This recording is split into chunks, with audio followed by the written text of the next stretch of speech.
அடுத்தது எதிரிகளை அழிக்கக்கூடிய யாகம் செய்யணும்னா சத்ரு சம்ஹார யாகம்.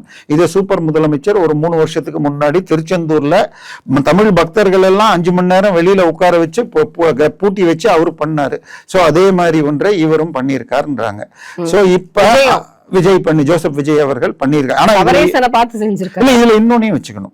ஜோசப் விஜய் அவர்கள் திருச்செந்தூர் போன பொழுது அந்த ஈஓஓ யாரோ வற்புறுத்தி, நான் அந்நிய மதத்தை சேர்ந்தவன், திருச்செந்தூர் முருகனின் அருள் பெற வந்து பூஜை செய்கிறேன், வணங்க வந்துள்ளேன்னு கையெழுத்து வாங்கியிருக்காங்க ரிஜிஸ்டர்ல.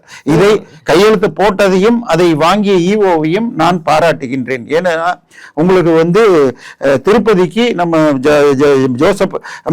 இது சாமுவேல் ஜெகன் ரெட்டி முதலமைச்சரா இருந்தப்ப போறப்ப அந்த ரிஜிஸ்டர் அங்கேயும் இருக்கு, ஆனா போடாம போவார். சோனியா காந்தி வந்தப்பையும் போடாம போனாங்க. 2 பேரும் பிராக்டிசிங் கிறிஸ்டியன்ஸ். அதே திருப்பதி கோயில்ல ஒரு 20 வருடம் முன்னால காங்கிரஸை சேர்ந்த ஜாஃபர் ஷெரீப்னு ஒரு அமைச்சர் கையெழுத்து போட்டு போயிட்டார். உடனே அவர்களுடைய இஸ்லாமிய சமூகத்துல சொன்ன உடனே எனக்கு தெரியாது, லைப்ரரியில விசிட்டர் கையெழுத்து மாதிரி போட்டேன்னு சொன்னார். ஏன்னா அவங்களுக்கு அல்லாஹ் இணை வைக்க கூடாது. அதே நம்ம ராகுல் காந்தி இருக்காரு, தமிழ்நாடு இந்தியாவின் அரசியல் விஞ்ஞானி. அவரு வந்து குஜராத்ல இருக்கிற சோம்நாத் கோயிலுக்கு போன பொழுது அவருடன் வந்த அவருடைய உதவியாளர்களில் ஒருவர், அவர் அந்நிய மதத்தை சேர்ந்தவர், சோமநாதரை தரிசிக்க வந்தார்னு கையெழுத்து போட்டார்.